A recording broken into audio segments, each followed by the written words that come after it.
According to the Oxford Dictionary, the word crisis means a time of great danger, difficulty, or confusion, where the problem needs to be solved and decisions needed to be made. Our speaker today was hit with one of the most challenging tasks in his career when he was appointed the crisis director of the MH370 and MH17 airline tragedies. Facing a crisis of such magnitude, aside from ensuring best management practices, there were humanitarian aspects that needed to be carefully addressed as well. So today, we are truly honored to have with us Encik Muhammad Fuad Sharuji, the former crisis director of MAS, to share with us what he considered a life-changing experience. Please help us welcome Encik Muhammad Fuad Sharuji.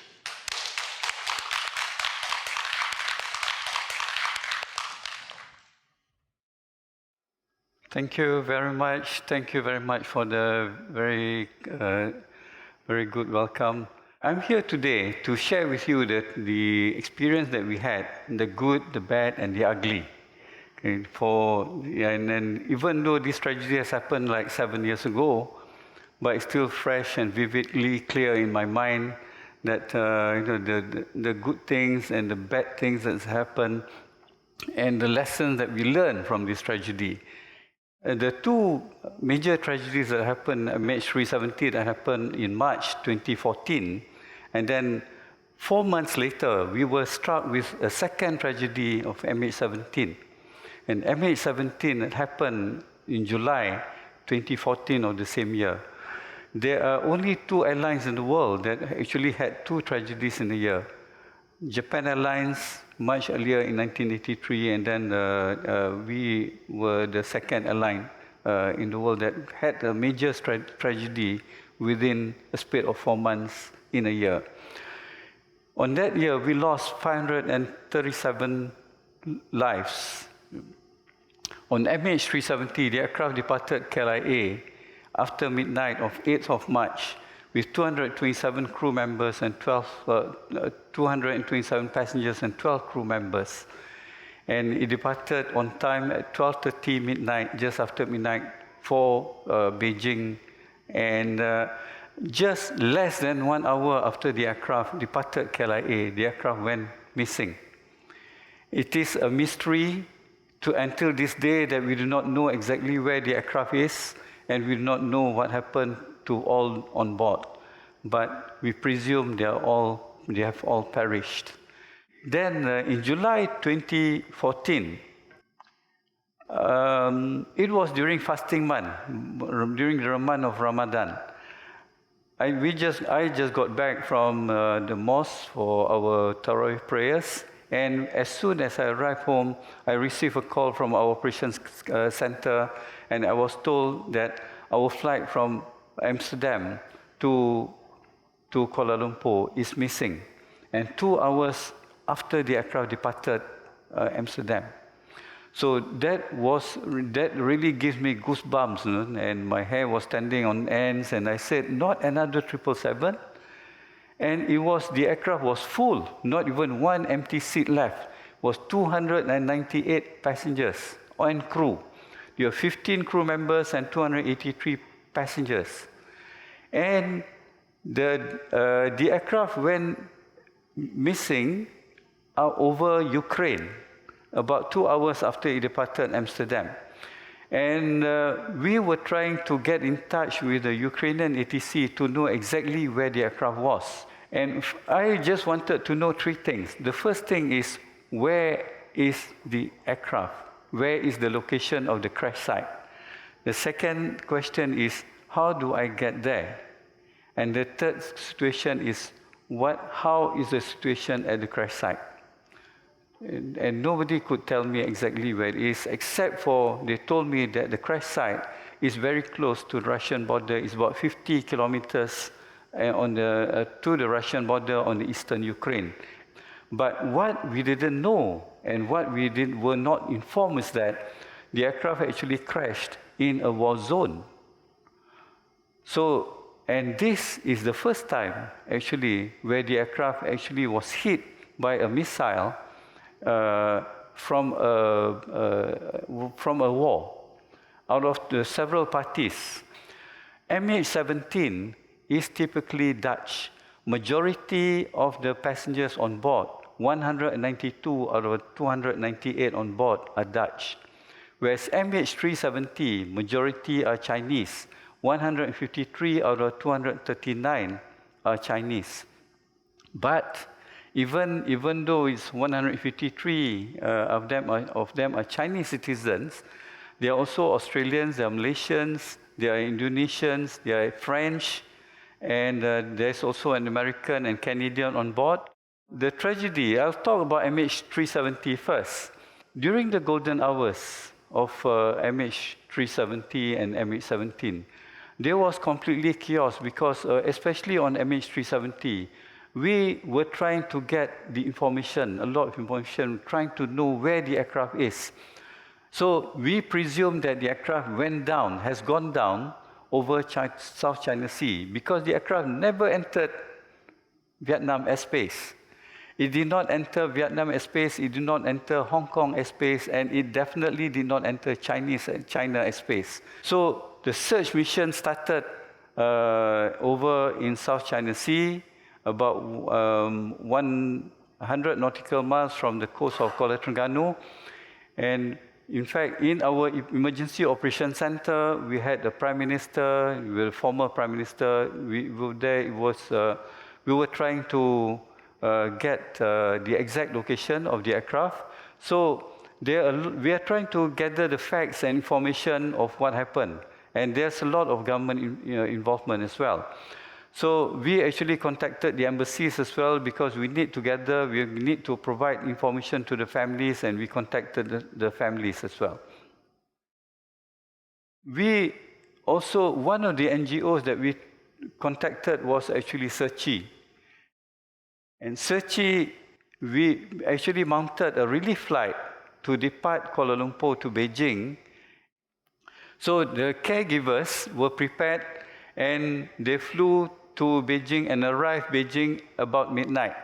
And upon arrival at Beijing airport, we made arrangements that the customs, the immigration were being processed on the aircraft, and we actually left the airport not through the normal channel because we have a group of very angry family members waiting at the airport.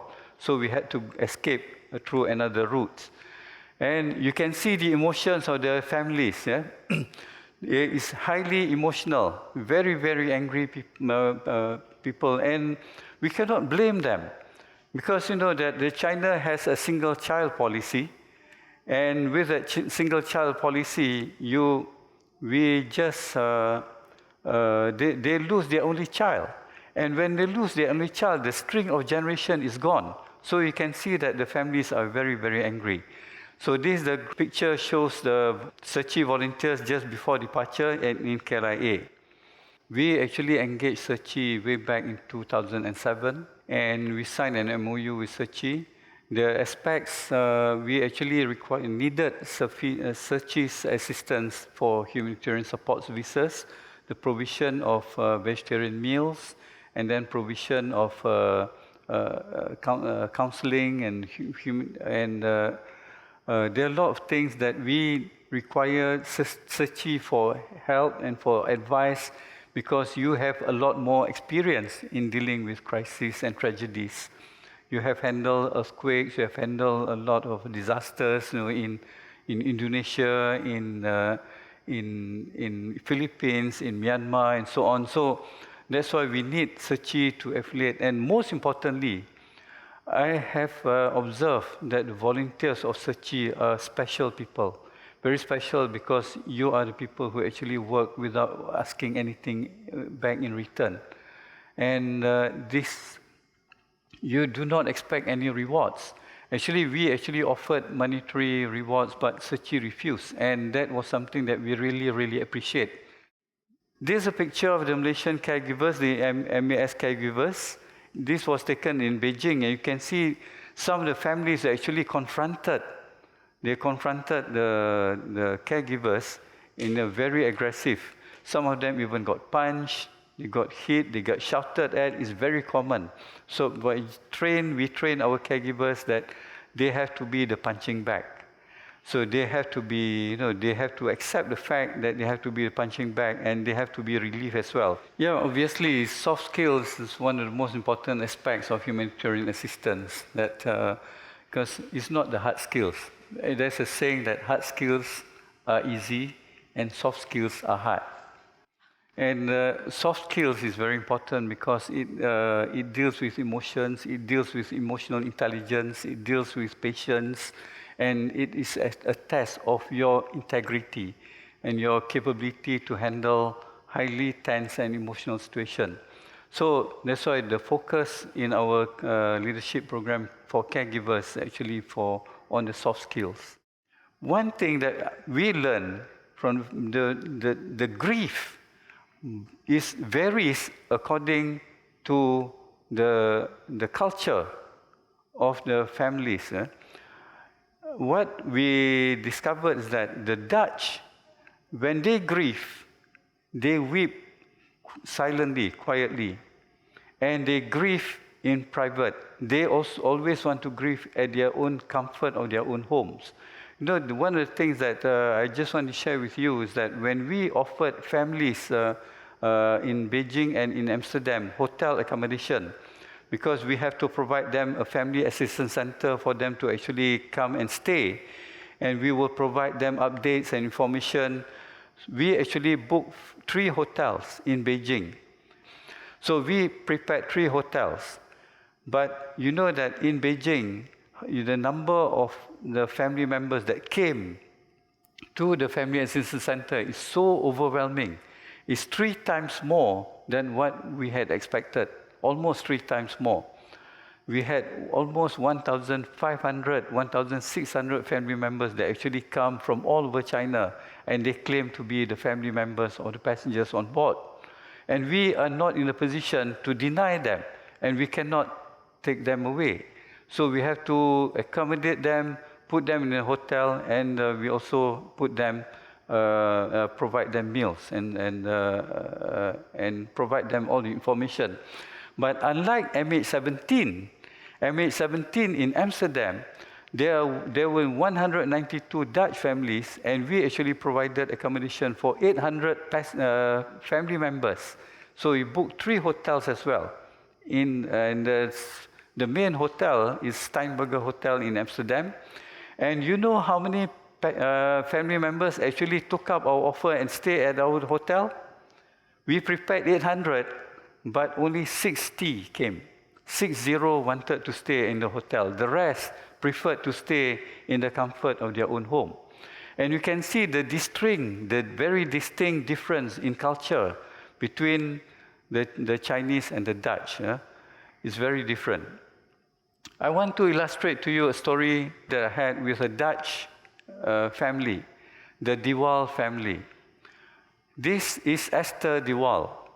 Esther was the only daughter of the De Waal.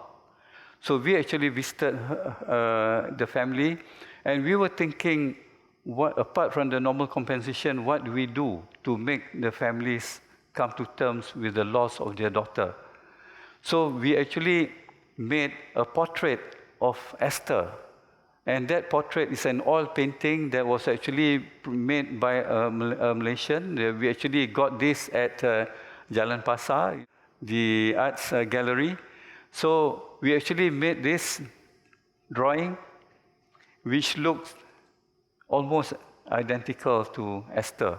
And when we presented this to the family, to the parents of Esther De Waal, both the parents, they cried. They cried because this is a very strong connection between her daughter and the picture, and they will always remember the daughter. And one thing that I will never forget this. One of the remains of Esther that was found in the crash site, her body is disintegrated. I just tell you that it's very gruesome. I'll not go to the details. But one of the pieces of parts of the body that was found is actually her jaw and her tooth. So what we actually did was we actually passed this. This is a pendant with a cross sign. And can you see in the center of this cross is a piece of, it looks like a jewelry, yeah? But actually in the center is actually the tooth of Esther. And we found two pieces of the tooth, so we made two of this, one for Mr. Diwal and the other one for Mrs. Diwal, the father and the mother. And for that, they really, really appreciated the works that we have done for the family. And they will never forget it. And until today, we still remain in good communication with the family, even though it is a disaster of such magnitude. I'm going to tell to you a story about the Bao Zimao family in Beijing. Bao Zimao is a Chinese passenger on board, and Bao Zimao is married to Mr. Mukherjee, and who is an Indian. And they live in Canada. They are no longer a Chinese citizen, but the parents are still Chinese, yeah? Because the two of them have got a beautiful two boys, and you know the mother is Chinese, the father is Indian, the children looks like Malay, and the two beautiful boys were actually with the grandmother. They were living with the grandmother, and they're supposed to take the two boys back to Canada when the tragedy happened. So the mother of Bao Zimao was very, very angry. This is the mother. And she is extremely emotional. And she went into a deep depression because she lost her only child, her only daughter. So and she believes in all the conspiracy theories. She believed that our government was behind this, the Chinese government, the American governments hijacked the aircraft, the passengers are still alive, and she still believes until today that her daughter is still alive. The aircraft might have crashed, but all the passengers are still alive. And it is not something easy for us to say, and I cannot say, Madam Bao, I'm sorry, you know, all on board have perished. I cannot say that. I cannot say that they have all died. So what do I say? I have to find the right choice of words to say that, because a lot of them are still in denial. They deny the death of their loved ones. But this picture was the last picture that I took in 2019, my last trip to Beijing in May 2019. You know that I've been to Beijing 45 times from 2015 until now. And we have to go there every month to meet the families. And every time we meet the families, it's not easy. We get shouted at, we get cursed, we get, even we will throw bottles, we will even throw shoes, to throw mics at us, microphones.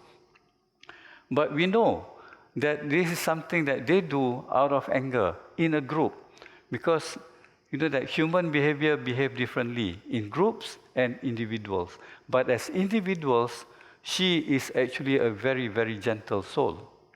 So, Madam Bao, when I met her last, she was, she's still, of course, very sad, but I cannot tell her that her daughter is dead. But I told her that, please, we all have to pray, and we hope that one day, the truth will prevail. So that is the situation that we have, ladies and gentlemen. So what are the lessons that we learn from this crisis? There are a lot of lessons. You cannot treat one panacea for all. It is not one for all. The way that we handle crisis, it depends on a lot of things. There are so many variables. the way that people grieve is different. It depends on their race, the religion, the language, the way, the community, and their belief system. So we cannot treat one for all. That's the first thing.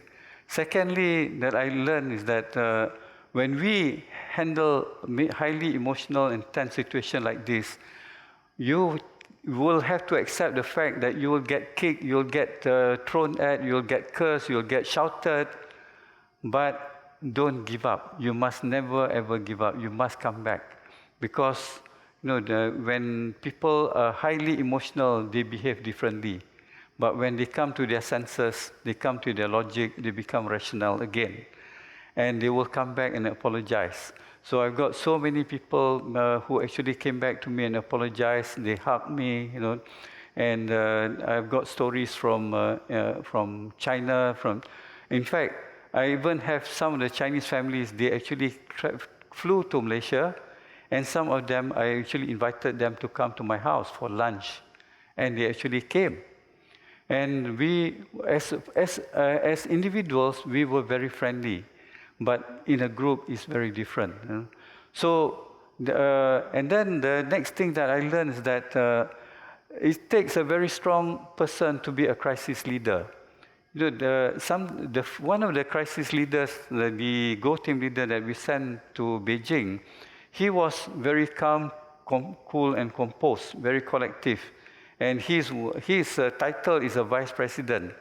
But when you handle a crisis, it does not matter what title you are. It does not matter what position we are. So it can be a person of a lower rank, but a person who can take a lot of punishment. And the fourth one is patience. Patience is very, very important, because we have to be very patient to deal with such an extremely highly emotional situation. So, ladies and gentlemen, there's a lot more for me to share, but time is running out. I want to close this session with us saying that a service is a rent that we pay for living in this earth. With that, ladies and gentlemen, thank you.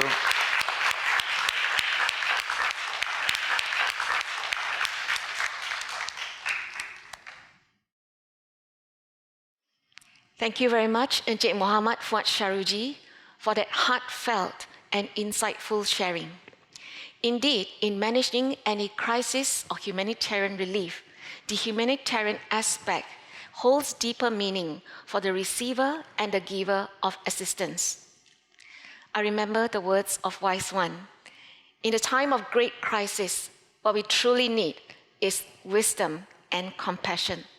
So once again, we would like to thank Encik Muhammad Fuad Sharuji for the great sharing. Thank you.